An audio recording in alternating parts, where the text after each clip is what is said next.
Good evening and welcome to The Breakdown with me, Toni Waterman. Here are the big topics we'll explore tonight. A blaze of devastation in California, the deadliest wildfire in the state's history, is now 100% contained. As residents sift through the ashes, we'll examine Bermuda's exposure to the fire and what it means for investors who backed a first-of-its-kind catastrophe bond. Shop till you drop. Cyber Monday smashes all expectations, laying the groundwork for a record season for online shopping. We'll talk security risks. Plus, a picture-perfect spot for international clients. One photographer bringing global talent to Bermuda.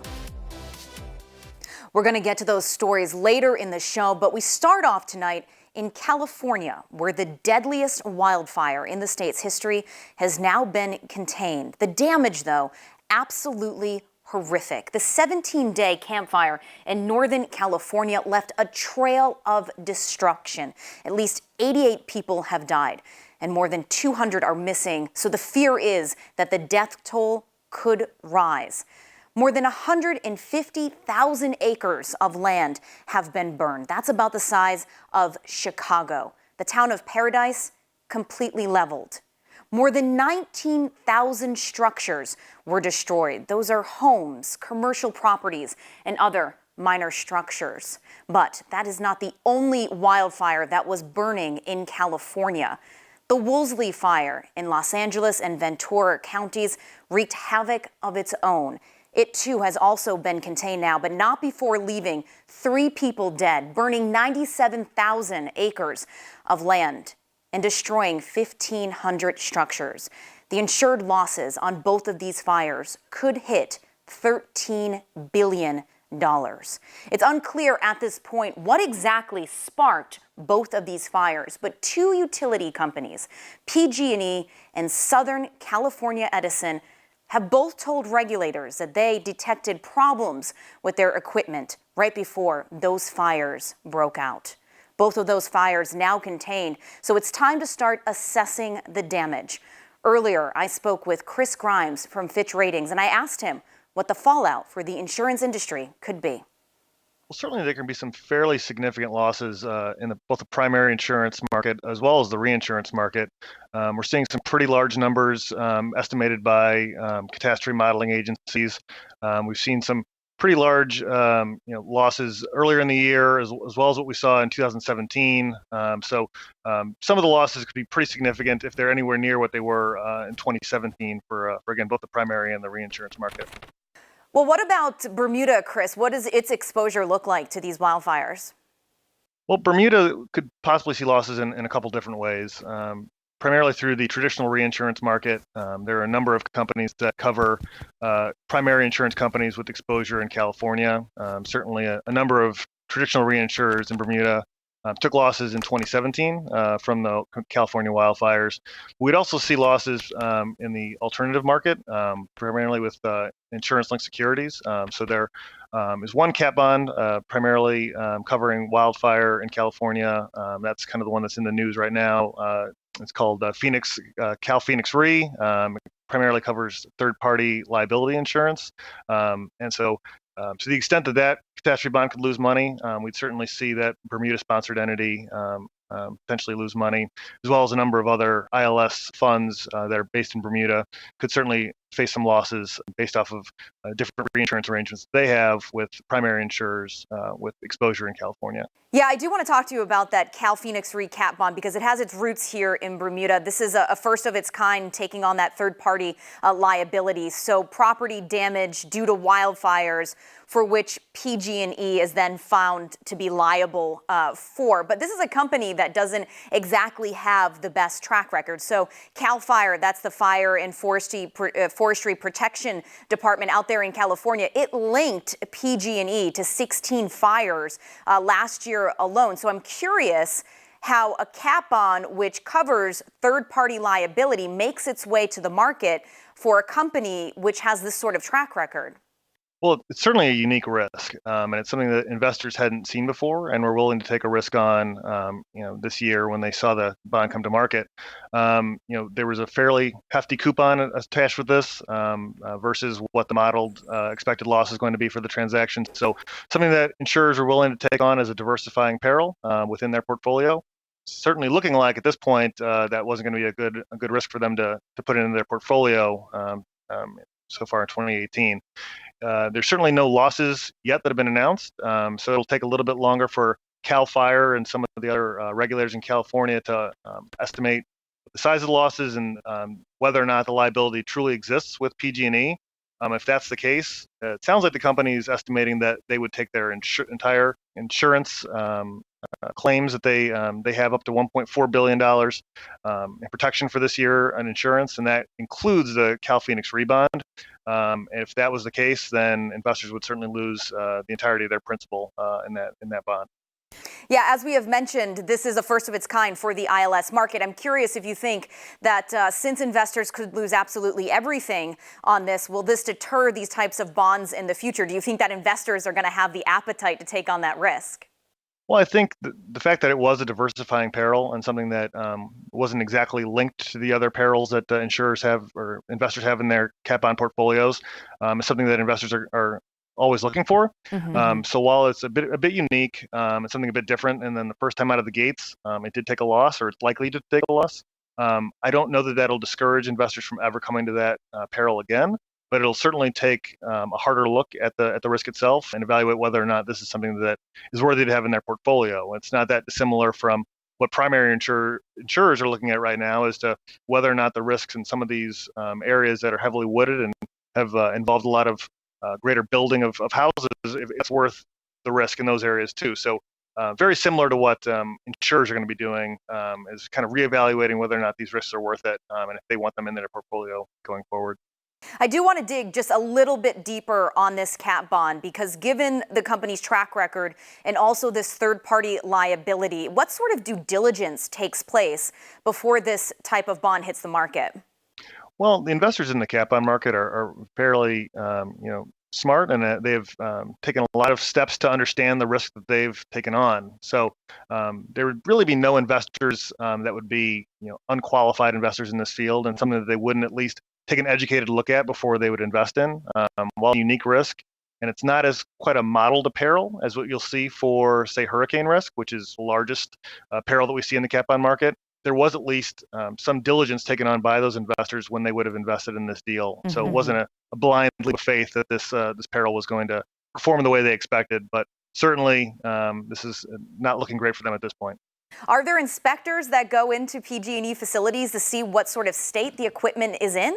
Well, the primary insurance companies and the reinsurance companies typically have that type of access to actual facilities. The investor is mostly left to go through the documentation that the companies provide for them. So they're given a fairly detailed portfolio of information about exposure that the company might have. But there's not really the ability to actually do diligence on the properties themselves and kind of break down the risk at the same level that maybe a primary insurance company would. Tokio Millennium Re was part of this deal. So where is it left in all of this? So they're really a facilitator of this deal. They retrocede the business from the primary insurer that is owned by the actual utility company. So they transfer the risk from the primary insurance company to the investors, but they're not actually on the hook for the losses. So that risk won't actually stay with Tokio Millennium, but they do funnel the risk from the investor to the original client. Time now for a quick break, but when we get back, more on the California wildfires. They're becoming bigger, more intense, and deadlier. Is it all about climate change? Maybe not. Stay with us.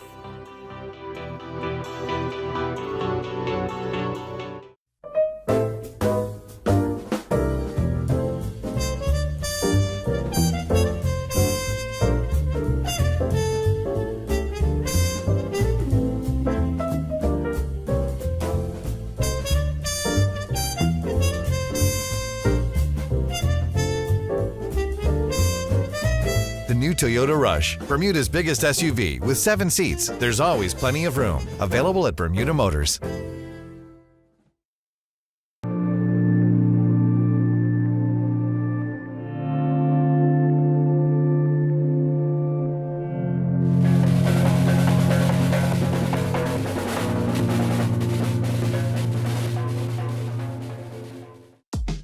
From happy beginnings and life choices that we make along the way, Colonial protects your lifestyle with the best insurance cover at the best possible price. health insurance with far-reaching benefits, Family protection and long-term financial plans. business insurance and generous employee benefits. For happy beginnings to happy ever after, visit CGIGroup.com. Colonial, where people come first. Welcome back to the program. We are focusing on the California wildfires tonight, an issue that the state is no stranger to, but the size and intensity of these blazes have multiplied over the years. Of the 20 worst wildfires in California history, 4 were just last year, leading to a record $12.6 billion in insurance claims. For more on this, Andrew Moore joins us in studio. He's Assistant Vice President for Catastrophe Pricing at Tokyo Millennium Re, and he's also a meteorologist. Andy, thanks so much for joining us tonight. I want you to throw on your meteorologist cap here for a second. Sure. Is this all about climate change, or is something else going on here? Well, there's 3 predominant factors that I think are driving the increase in fire. Climate change is plays a starring role in this. But there's also people moving into the wildland urban interface, and also forest ecology that plays in. So starting with climate change, and why I think it has a starring role is, so with this most recent Paradise fire, where we saw the largest loss of life, the most structures burned, that particular part of California by now has usually seen 5 inches of rain. And up till that part when the fire started, they'd only seen 9/10 of an inch of rain. So you're talking substantially less than you would normally see.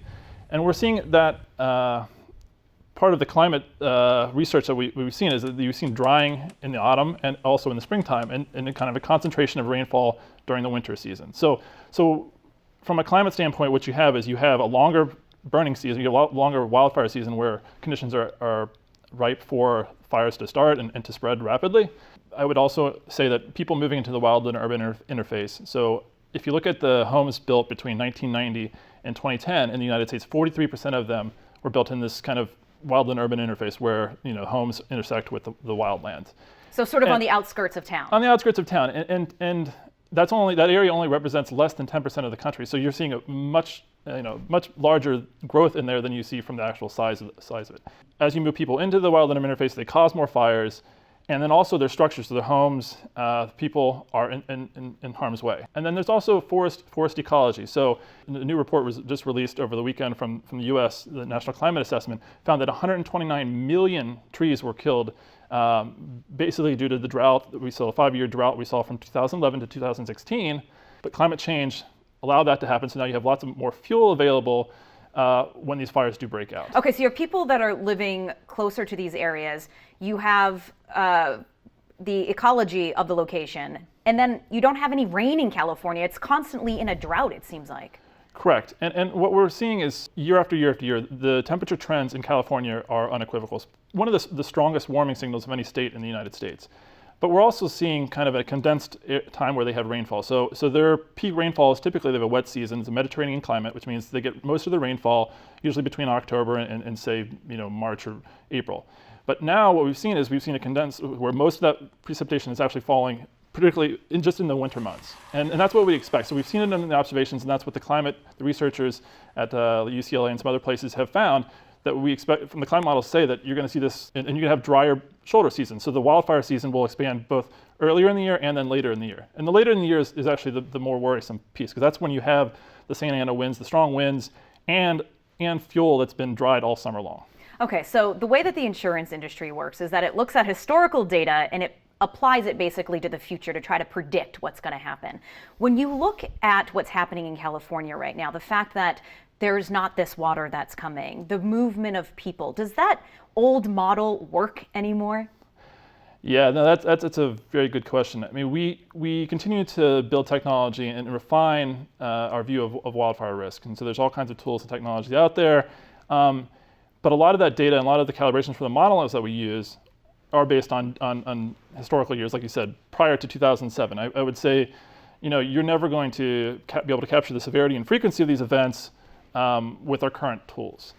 So what we have to do is we have to figure out a way to adjust and account for our current view of risk and what we would see based on a warmer climate. So where does that leave the insurance companies right now when it comes to writing the policies for these homeowners or these commercial properties?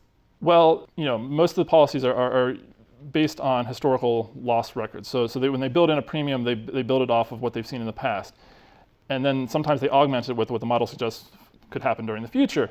What they're going to have to do is start taking in the fact that we've paid out claims for the last 2 years that are way above average. Do we, say, well, we're going to weight those 2 years very heavily and create a kind of a more recent view of risk? That's the best I can say. I'm not an actuary by trade, but I do. That's how you kind of have to meet somewhere in the middle, taking in the new data.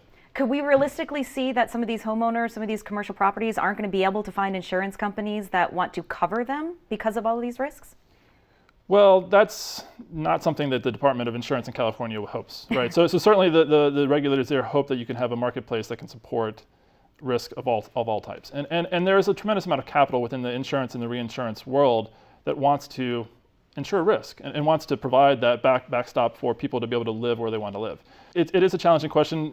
How do you price that risk? How do you get the premium that's adequate and affordable for affordable, people. Right? And that's always the challenge. All right, well, thank you so much for joining us tonight. Andy Moore there from Tokyo Millennium Re. All right, we're going to head off for a quick break, but when we get back, shoppers are increasingly ditching the stores and shopping online this holiday season. $8 billion worth of sales on Cyber Monday alone. So what does this shift mean for security? We'll tell you next.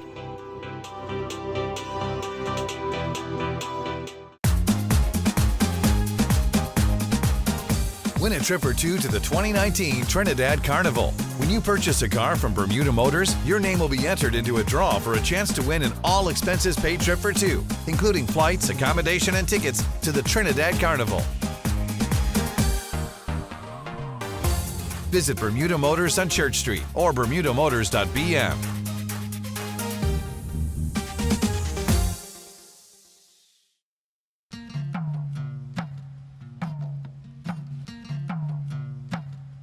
Oh dear, if you're unsure where the trail leads, you're on the right path.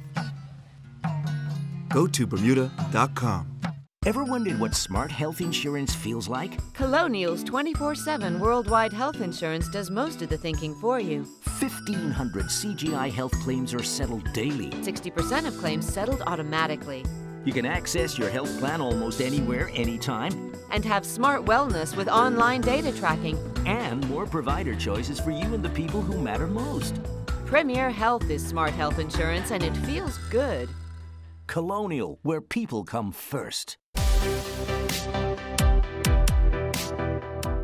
Welcome back to the program. Well, we are officially in holiday shopping mode, which increasingly means less time spent at brick and mortar shops and more time spent clicking away on computers, laptops, and smartphones. Nearly $8 billion was spent online this Cyber Monday, making it the largest online shopping day in U.S. history. The convenience is priceless, right? Who wants to fight the lines? But all of that private information being plugged into the World Wide Web can attract some pretty seedy characters.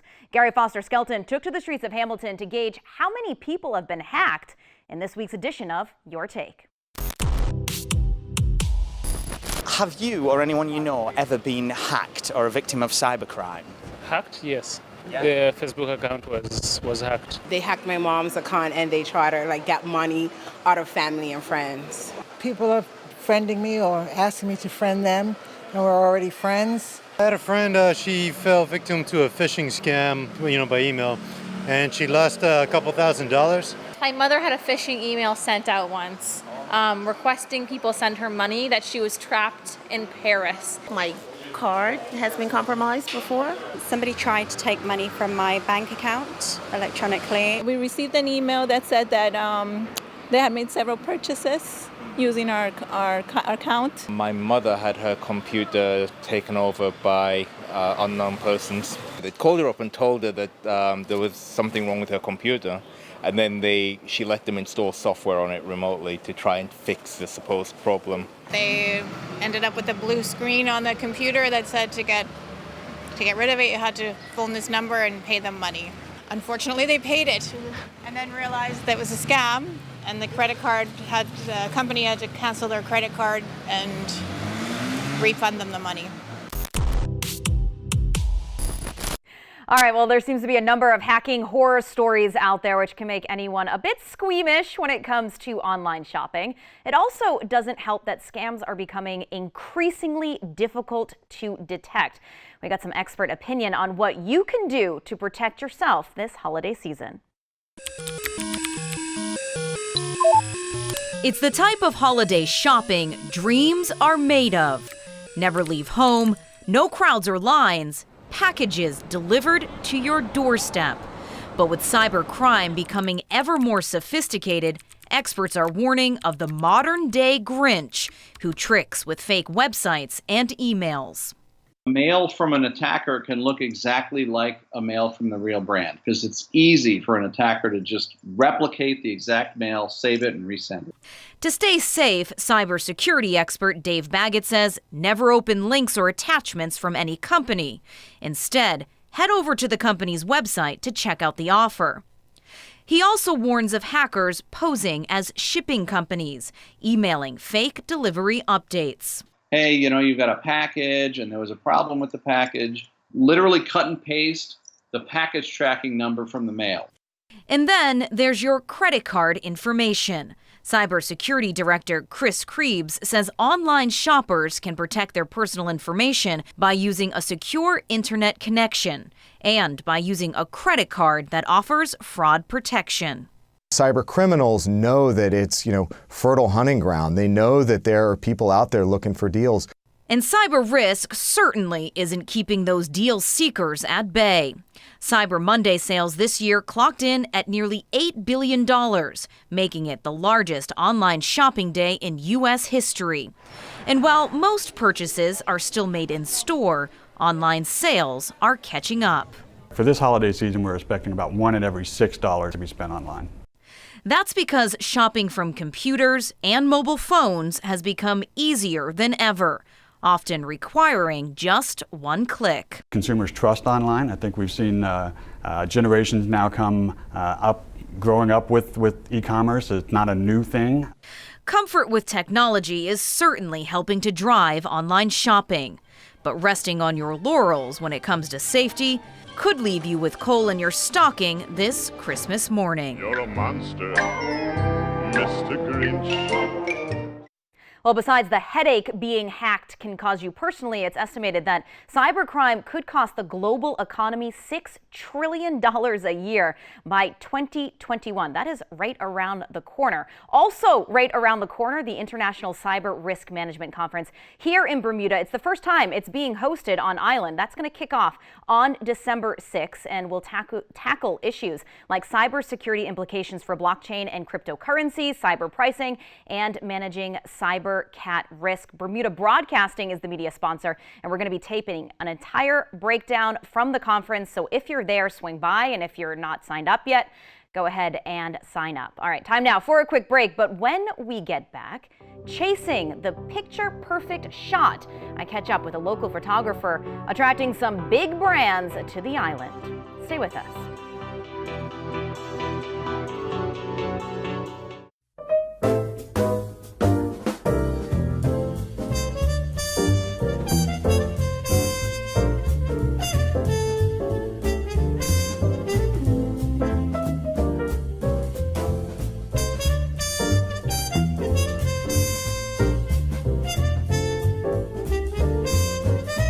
New Toyota Rush, Bermuda's biggest SUV with 7 seats. There's always plenty of room. Available at Bermuda Motors.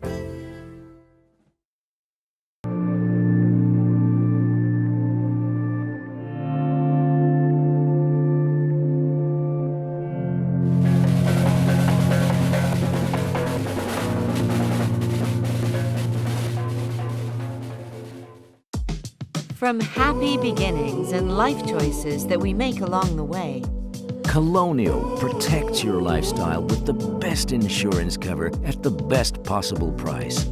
Health insurance with far-reaching benefits. Family protection and long-term financial plans. Business insurance and generous employee benefits. For happy beginnings to happy ever after, visit CGIgroup.com. Colonial, where people come first. Welcome back to The Breakdown. Well, the life of a photographer can sometimes seem like the life of a rock star, right? Traveling from exotic location to exotic location, surrounded by beautiful people. It can also mean shooting hamburgers, though, and tracking down clients. In this week's Bright Ideas segment, we chase the light with a local photographer bringing global talent to Bermuda. Beautiful. Give me that smile again. Give me that happy smile. With the right light, standard becomes stunning. And look right at me. Beautiful. Beautiful.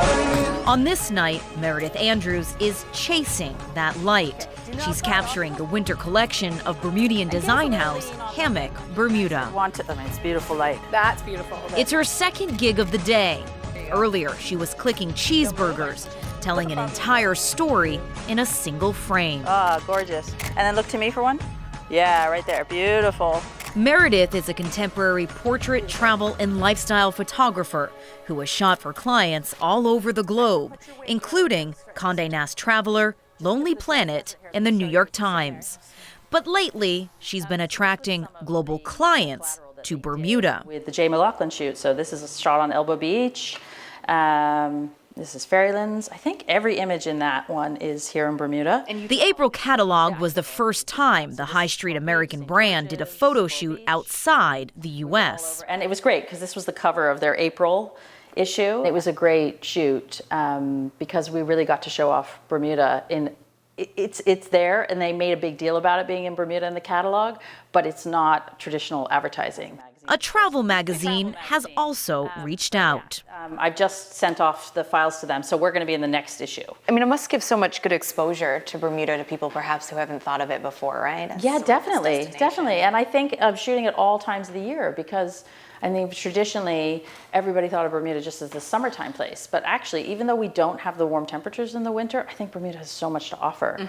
Through her work, Meredith has also exported the Bermuda brand. Yeah, so this was from the show in London. She was recently recognized in an international photography competition organized by the National Portrait Gallery in London. Little boy Rashai in St. George's, he's at that stage just before he's going to become a man, and with the colors. And I actually asked the judges and the curator in London, what was it about the picture that drew you to it? And they said, well, the color of the wall, that's clearly not the UK, but there's something so British about him with his uniform and his tie and the whole thing, but it's clearly not in the UK because of the colorful walls. Rashai's photo now hangs in the National Portrait Gallery, regally representing his Bermudian roots. All of them were fantastic. But back in the studio, the hammock photos are ready. Yeah, the girls did such a great job. Wow. And we were kind of rushing. We were chasing the light that day. Even though we have these three beautiful women, what we are trying to do is we're trying to sell a garment. So you have to think about that, even though you maybe want to do the picture in a way that's already, you've got to get the color right on the clothing. You've got to show the cut of the garment. You have to keep all these things in mind. Well, truly some stunning photos there. All right, that's going to do it for this edition of The Breakdown. Thank you very much for joining me. If you missed part of the show, The Breakdown rebroadcasts on Sunday mornings at 9 a.m. You can also catch it on the Bermuda Broadcasting YouTube page. Feedback can be sent to the email address below. That's my email address.